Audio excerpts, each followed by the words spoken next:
ఫైనల్గా అంటే సిద్ధార్థ్ రెడ్డి ఫ్యామిలీకి మీరేమైనా చెప్పాలనుకుంటున్నారు? మేమేం చెప్తాం మేడం?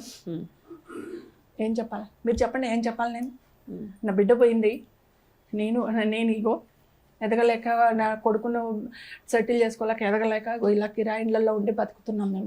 మేమేం చెప్తాం మేడం? అమ్మాయి పోయిందన్న సింపతి వాళ్ళకి లేదు. మళ్ళీ పెళ్లి చేసుకున్నారు, పిల్లలను కన్నారు, సెటిల్ అయిపోయారు, ఫ్యామిలీ మంచిగా ఉంది, అమెరికా తిరుగుతున్నారు, చైనాలు తిరుగుతున్నారు, ఫైనాన్షియల్ డిస్ట్రిక్ట్ కోర్టులో రెస్టారెంట్లు పెట్టుకుంటున్నారు, బెంగళూరులో ఉంటున్నారు, నిమ్మలంగా ఉన్నారు మేడం. వాళ్ళు మాకెందుకు, మేమేం సజెషన్స్ ఇవ్వాలి మేడం? స్వార్థపూరితులు వాళ్ళు. మా కుటుంబాన్ని, నా బిడ్డను నాశనం చేసి ఇంకా వాళ్ళకి నేను సజెషన్ ఇచ్చేది మేడం? నెవర్. వాళ్ళు ఏమైనా బాధపడుతున్నారా? ఒక అమ్మాయిని చంపేసినామని చెప్పి బాధపడుతున్నారా? ఒక అమ్మాయి ఇలా అయిందని చెప్పి ఏమైనా బాధపడుతున్నారా?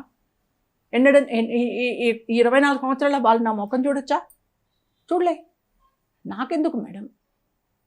మీరు అనుకుంటే ఇంత నిర్దయంగా మాట్లాడుతుంది ఏమి ఈమెని? నిర్దయగానే మాట్లాడతా, అట్లనే మాట్లాడతా. నా బిడ్డ పోయింది, నా బిడ్డను చంపేసిండ్రు. చంపేసిన ఫ్యామిలీకి ఏం చెప్తాం మేడం?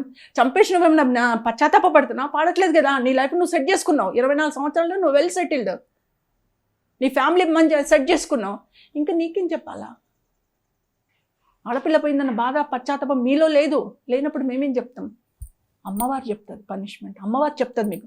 ఫర్ ఎవర్ మీ ఫ్యామిలీకి అమ్మవారు లెసన్స్ ఇస్తూనే ఉంటుంది, నాశనం అయిపోతూనే ఉంటారు.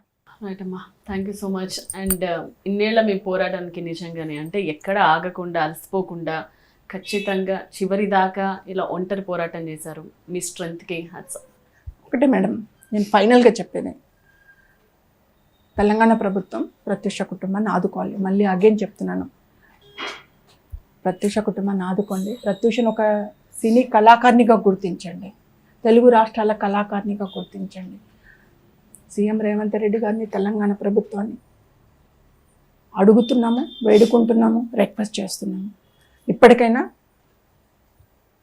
రేవంత్ రెడ్డి గారు మంచి మనసుతోటి, దయగల మనసుతోటి ముందుకు రావాలని కోరుకుంటున్నాను. ప్రత్యూష కుటుంబాన్ని, ప్రత్యూషని, వాళ్ళ అమ్మని, వాళ్ళ తమ్ముని ఆదుకోవాలని మళ్ళీ ఒకసారి తెలియజేస్తాను.